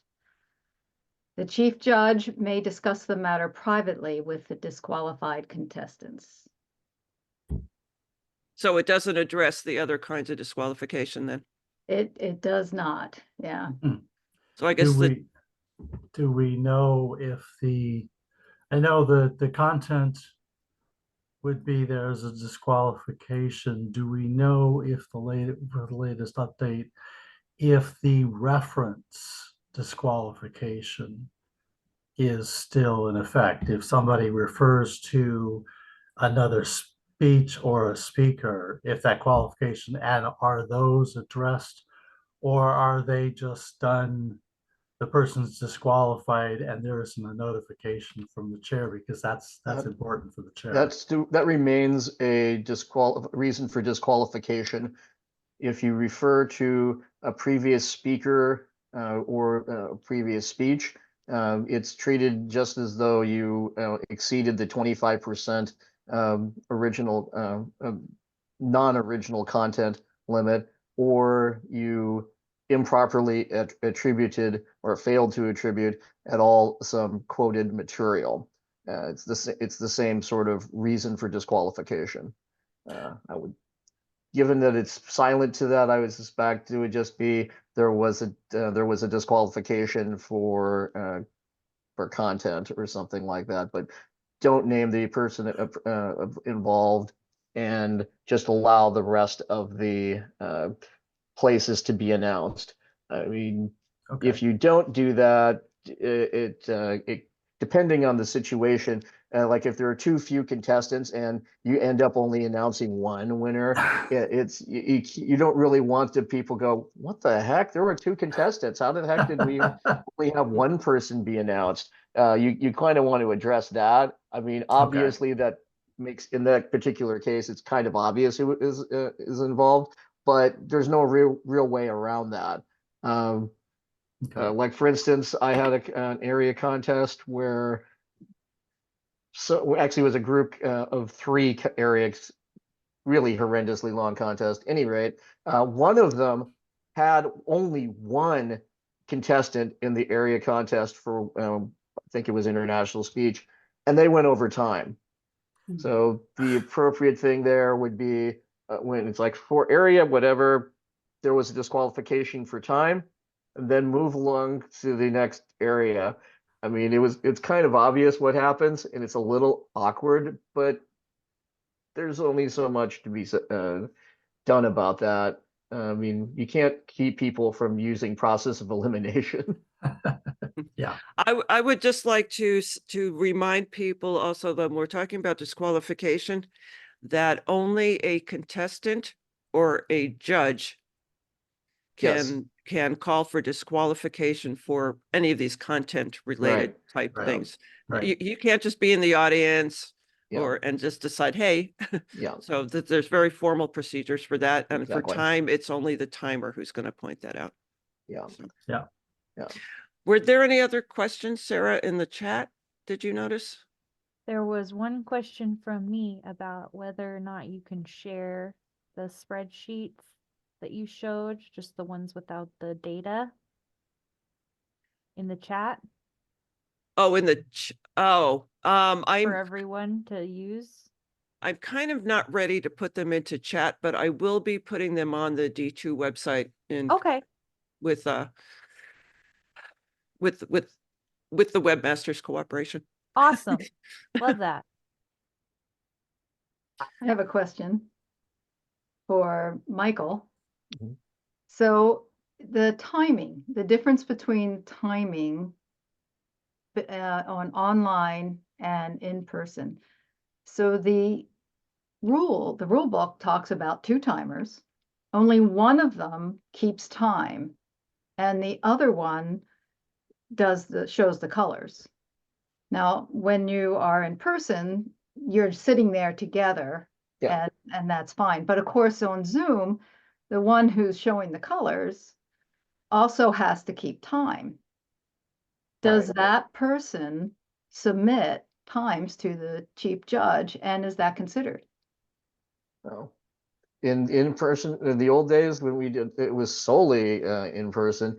We would have both timers send them to the chief judge, because that way, in case it was really close, like someone has got, say, for the international speech contest, they hit 7 minutes and 31 seconds according to one timer, and 7 minutes and 30 seconds from the other timer. That would both be taken into account with the chief judge, and most in that case would probably say it was in time. But if they both were over, then yeah, they would be disqualified for time. In terms of Zoom, yeah, it's whomever is actually literally keeping the time needs to make sure that they get their information to the chief judge, because they must be known who was in time and who went either under or over. That is a rule grounds for disqualification, and the chief judge has to know that. So whomever is actually keeping the times, make sure they get that information to the chief judge as soon as possible, because otherwise it gets messy. But make sure that everybody knows who is sending what ahead of time. Do not let it just sort of go with the flow. It's just asking for trouble. Like, I thought you were going to do it. You don't want that. Yes, Karen? Yeah, I don't know if this is like by the rules or not, but the contest that I had any say in, I liked to do both timers on Yeah. Zoom as well, Yeah, because yeah. again, you just want to double check. Yeah, I yeah. did the same. So I would Yeah. say, so I would say both. Yeah, yeah, it's exactly, because it's good to have a double check, Hmm. because maybe somebody just, oh, I didn't quite hit the stopwatch or timer on your phone or whatever when they first made eye contact, or they made their first engagement with the audience, whether verbal or visual. There's always an opportunity for some variation there, and having a double check is great. Do not disavail yourself of that if at all possible. Yeah. So I'd like to know, of those of you who are people, I don't really see much in the chat, but really, please, we've got plenty of time. We are here to help. Was there I anything have that we, one question, and then Linda has her hand up, but okay, because the I just question- want to encourage people to ask questions. yeah, Okay. the one question I got from the chat is, how does a contestant protest for content, the procedure? And I believe that would be a judge, right? The contestant or a judge Okay. are those are the only two classes of people who can raise a to contest something that's going on in the contest. They would need to file it with the chief judge. Okay, and then we have Linda who had a question for herself. Yes, I do, because I got caught short on this when I was a contest chair. And the question I have, there is a section in the rule book about use of props and electronic devices, which indicates to me that electronic devices are acceptable, including microphones. Is there, for in-person contests this year, is there any determination about use of microphones or not use of microphones? It's because some venues have them available. Personally, I think it's a growth opportunity for anyone, which is why I wanted to use them when we had that opportunity. But others felt like it would put someone at a disadvantage if they chose not to use a microphone. I think that's a personal choice that I make as a speaker. But again, has that been addressed? I think this question is for me. So the only time that would be relevant would be for the division contests, because those are in person. And we have not chosen venues or dates yet. None of the division directors are that far along. And like you said, it would depend on the venue, whether or not we would use a microphone, but we would have to just make it equal for everyone. So if one person gets a microphone, then they all get a microphone, you know? We can't have any differentiating.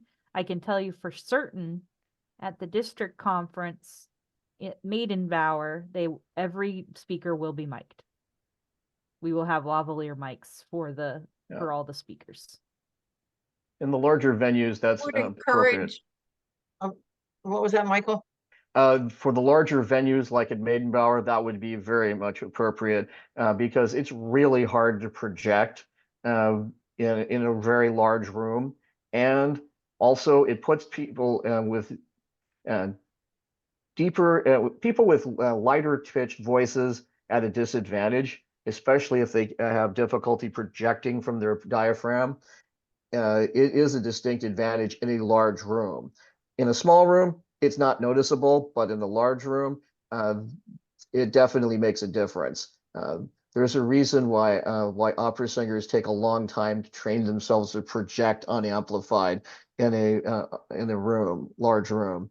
It's because it is not easy. I can tell you that we do have a microphone and speaker, ready to go for these contests. So if a division does want to use one, we have it ready. They're owned by the district. So it would just depend on, as we start to plan these, what each venue would require. Does that answer your question? Mostly. I just would encourage making sure that contest chairs are aware, because I had advertised my contest as there is a microphone available if you would like to use it. And I started that from the very outset. It wasn't until the day of that I was told, no, you can't use a mic.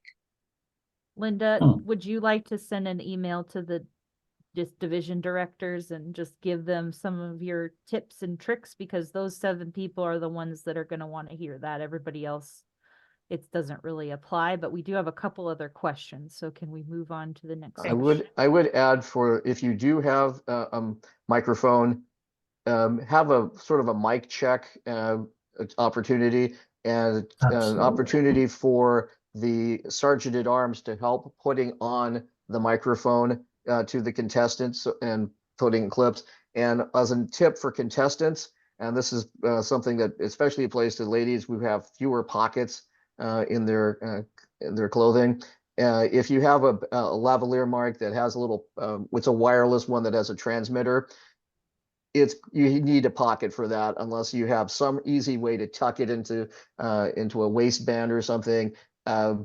Otherwise, it's going to be awkward.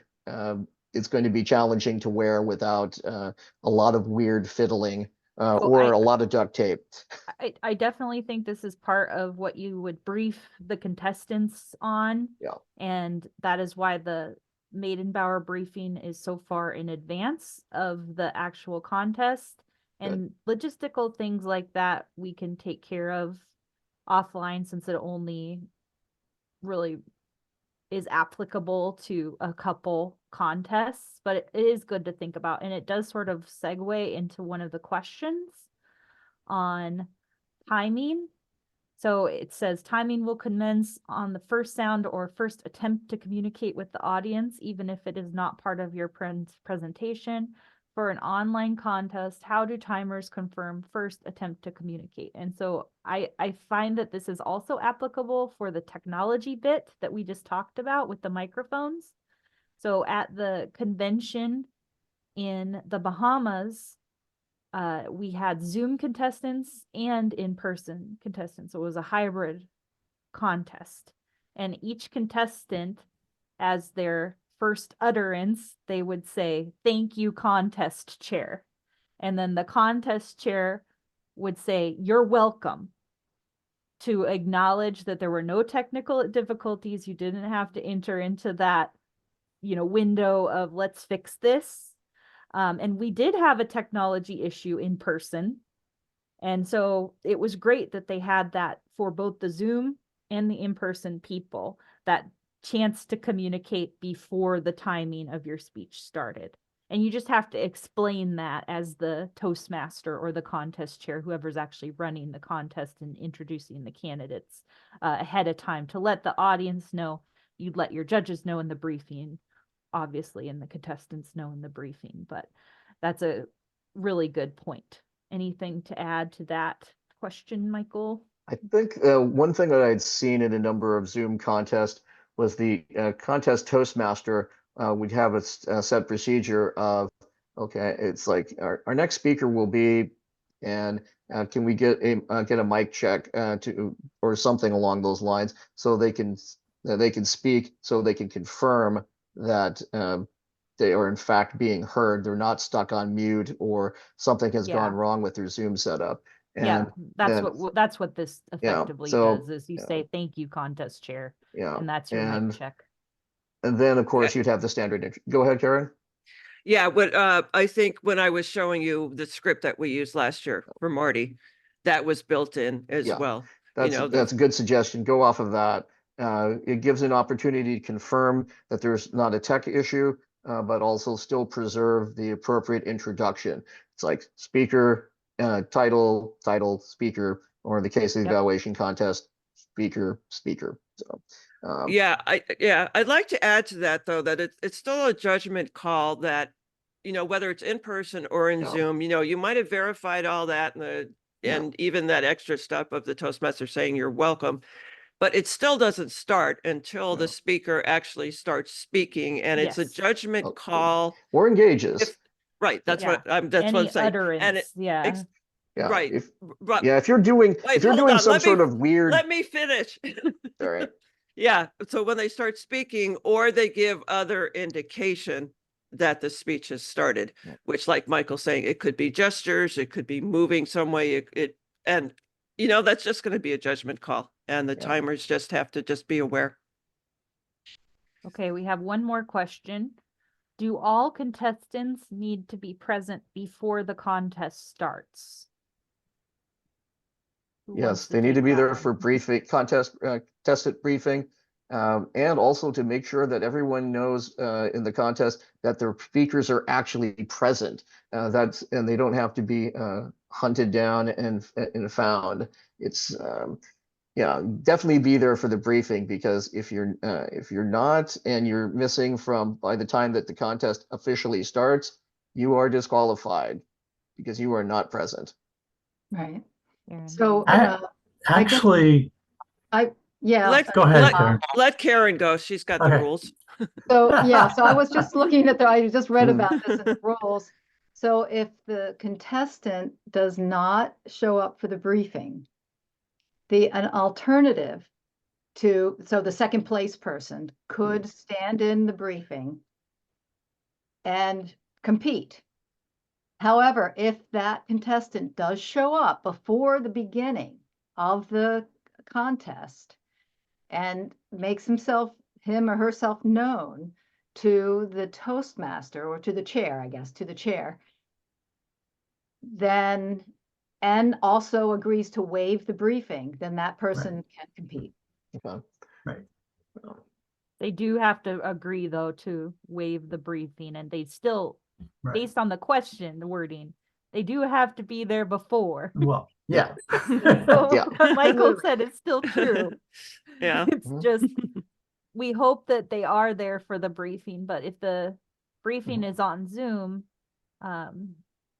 it's a lot easier to kind of wrangle people and then let them go their merry way. If it's in person and they don't show up, they're not there. They can't, there's nothing they can do. They have to give themselves time in traffic to get there.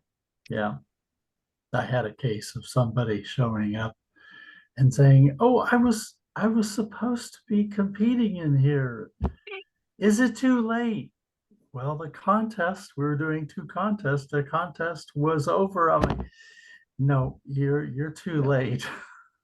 Yeah.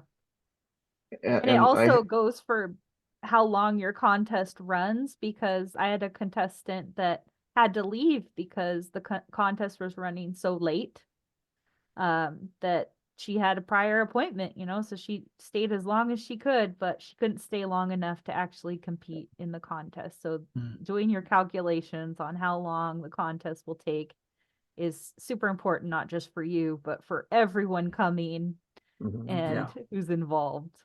So do And that first. And keeping people on track as well. Yeah. If it's lagging too much, it's up to the chair, the Toastmaster, to cut out the fat, so to speak. Yeah. Yeah. Yeah. And for in-person contests, I did have one unusual instance where a contestant was competing in both contests for the day, and they were there for the first one, but they wandered off during a break and did not return in time for the beginning of the other contest. So they disqualified themselves by being a bit tardy coming back from the break. So don't do that. Any other questions?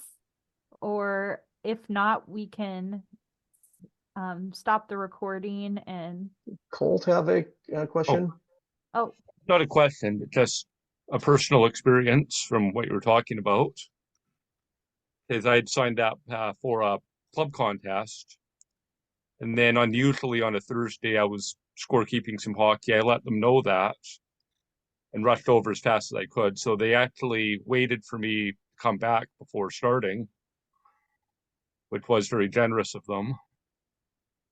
And I do remember at one of the high levels, I think her name was Linda Marie Miller.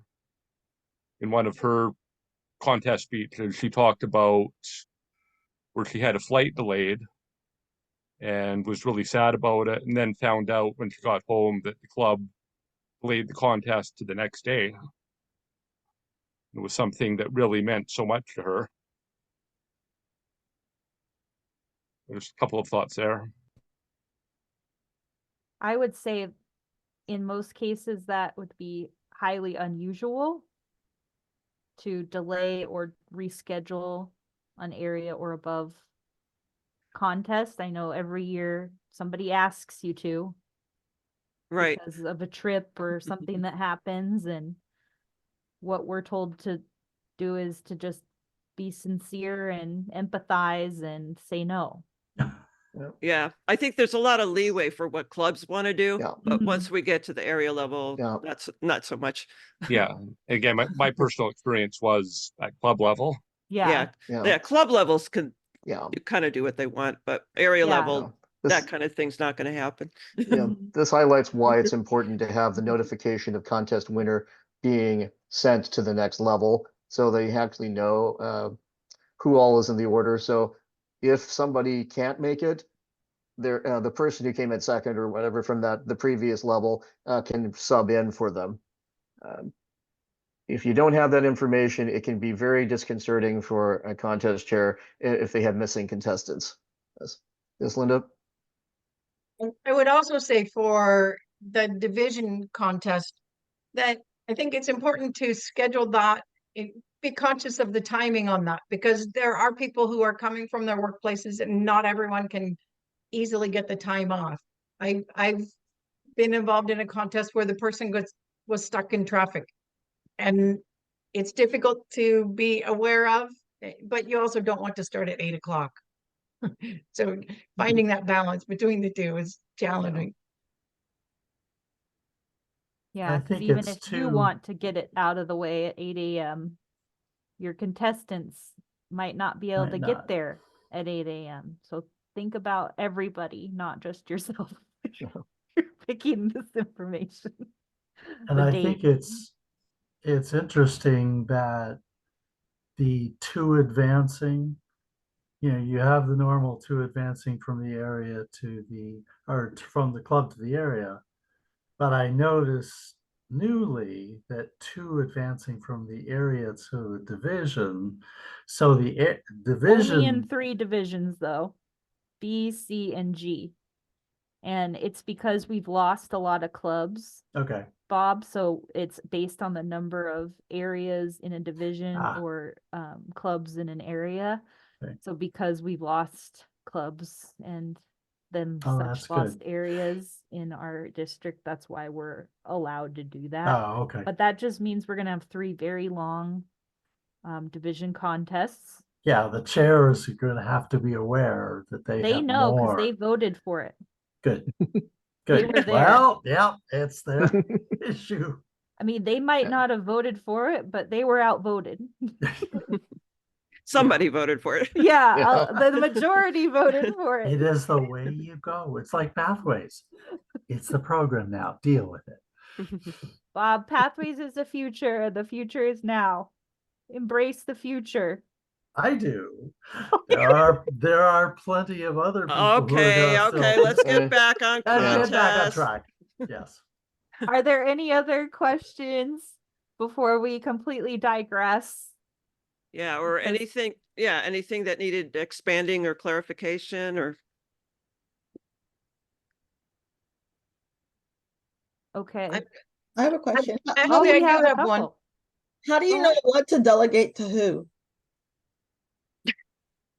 Ooh, that's a Karen question. Ah, One of the Karens, I guess I should say. yeah, I don't think there's hard and fast rules on that of what to delegate to who. But, generally speaking, delegation is good. On the other hand, this contest is kind of your baby, so you don't want to delegate everything, and everything that you do delegate, you need to make sure it gets done. So it really depends. I think a lot of, honestly, a lot of these things,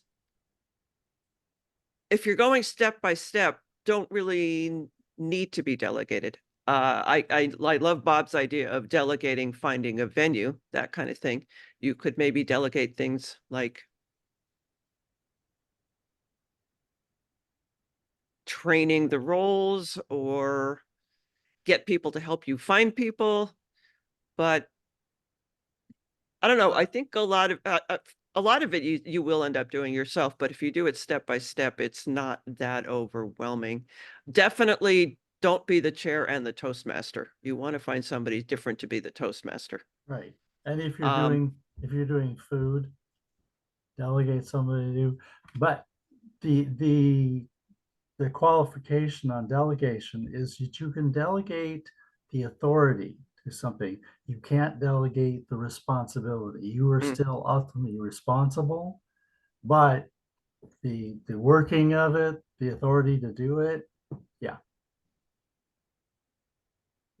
And then Linda, did you have a question? Yes. And at the beginning of this whole session, I saw that you were encouraging only 2 areas combining for a contest. And uh, in some of our areas, I think that there will not be contestants.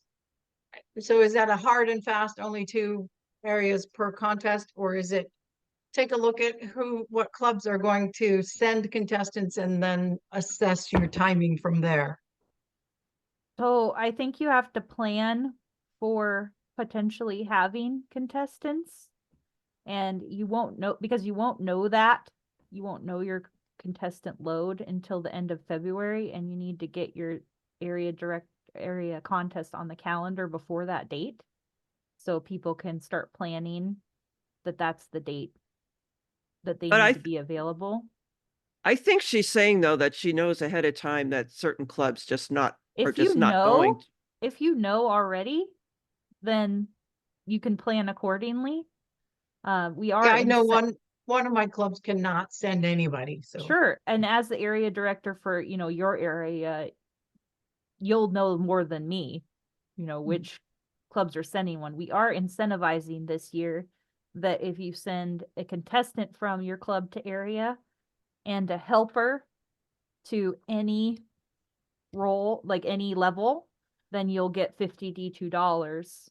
So we're hoping that more clubs will participate because for the evaluation contest specifically, there's no level requirement in pathways. And that's what deterred a lot of clubs, is because not everybody has enough people at level 2 to send anyone. In my club, it's just me and 2 other people. So if you only have 3 people in the pool, makes it a lot tougher. So that's my hope, is that you'll be wrong, Linda. Yeah. I would hope so too. I see Marty has her hand up. Okay, cool. Marty? My question is not actually a question, it's a request. I would like the District 2 website to show the dates of contests as soon as is practical and possible, because what I think for contestants is a limiter is not knowing when they need to be available. It was alluded to earlier that, oh, maybe somebody has work and that might make it difficult for them to get to a contest on time. And that's true, but it also may be that someone opts not to participate because there's that unknown of when the next level is going to be. And I think since we know what our deadlines are for having the contest, the earlier that the area division leaders can make the decision about when the contests are going to occur and post that information so that people can make informed choices, the better. I completely agree with you, Marty.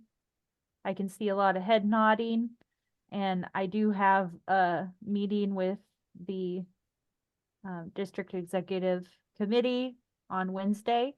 So I will bring that up in my report, but I do know that all of the division directors have been super excited to plan their contests even before Michael's training at the beginning of November.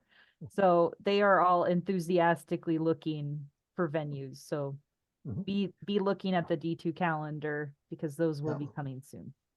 Another incentive for area directors to they can as soon as they have their dates set, they can start promoting the contest to their clubs, and the sooner the division contest is set, the area directors can also plug that contest. Is whether people compete or whether they're just in the audience, it's a great opportunity to funnel people into these events because they're having an opportunity to hear some excellent speakers in their area speak. And that's something valuable, whether or not they're competing or not. Even as audience members, they can still get a lot out of it. And if you're talking about the division contest, a larger audience is good for the speakers. And it's also a good PR for the clubs, for the areas, for the divisions, inviting more people into that audience who might not be Toastmasters, but be interested. Yep, I And dragged my boyfriend there. I made him video record it. He made friends with another person's husband who was there for the same reason. yeah.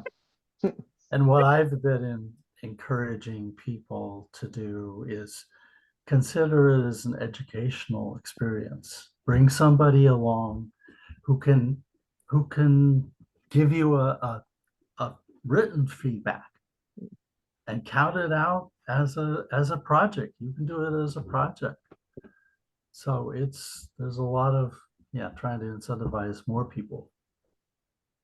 Yeah, and Caryn even put together a list of some of these roles that can count as pathways projects. So if you are Right. if you want to share that link, Caryn, I know that's really helpful. Yeah, so it's out on the D2 website under pathways, and then it's opportunities, but I can grab that real quick. But there is a caveat that if you're the VPE, it's your responsibility, it's your duty. Oh, thank you. It's your duty to put on the contest, and if you're the chair, you cannot get pathways credit for it. But and same thing with area. If you're an area director, you can't get credit for putting on the area contest, but you could be the chair for the division or for your club. And there's various levels and there's various projects that will work for different levels. So yeah, check it out. Or and it's a good way if you are the VPE to get somebody else to do the chairing. Yeah, I did my first HPL project as an area director doing the division contest. Excellent. And it was a wild time. Yeah, so now you can only use the HPL for the district. You can't use it for a division. No. Okay. It says on here.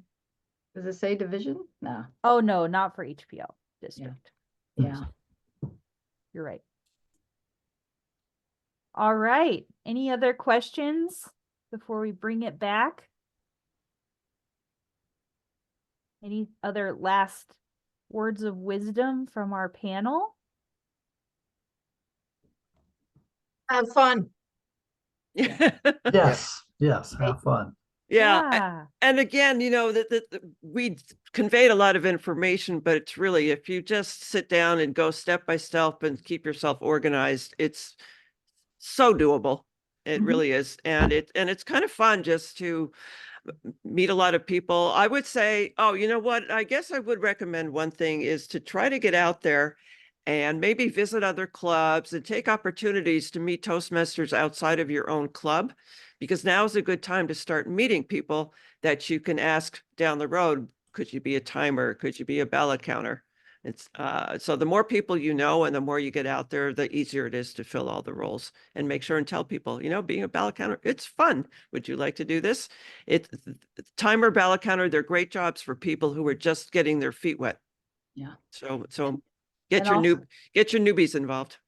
And I'll add to that too, the test speaker in the roles, you want to try to get a test speaker who is not a member of any of the clubs of the contestants. So that's another reason why you want to get out and meet people. Find your test speaker. And as a personal note for all those contemplating being contest chairs, I'm open to be a test speaker. I've done it twice before, so. Great. Great. All right. Thank you, everyone. I would just like to do a little wrap up, close the thing. Yeah. I'm going to remove Okay. everyone else's spotlights and let Caryn close this meeting out. Okay. I seem to have lost my